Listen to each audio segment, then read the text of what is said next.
தமிழ்நாடு பாஜகவில் உட்கட்சி பூசல் அதிகரித்து விட்டதாக அதிருப்தி தெரிவித்த ஒன்றிய உள்துறை அமைச்சர் அமித்ஷா இது தொடர்பாக கட்சி நிர்வாகிகளை எச்சரித்ததாக தகவல் வெளியாகியுள்ளது. சட்டமன்ற தேர்தல் பணிகள் தொடர்பாக தமிழ்நாடு பாஜக தலைவர்களுடன் டெல்லியில் அமித்ஷா ஆலோசனை நடத்தியுள்ளார்.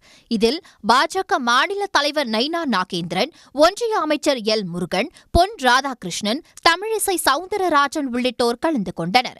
இக்கூட்டத்தில் பேசிய அமித்ஷா, அண்மை காலங்களில் தமிழ்நாடு பாஜக நிர்வாகிகளிடையே உட்கட்சி பூசல் அதிகரித்து வருவது பாஜகவின் வளர்ச்சிக்கு நல்லதல்ல என்று கூறியுள்ளார்.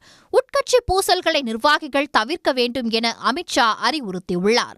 பாஜக அதிமுக கூட்டணியில் கூடுதலாக கட்சிகளை சேர்ப்பது பற்றியும் ஆலோசனை நடத்தப்பட்டுள்ளது.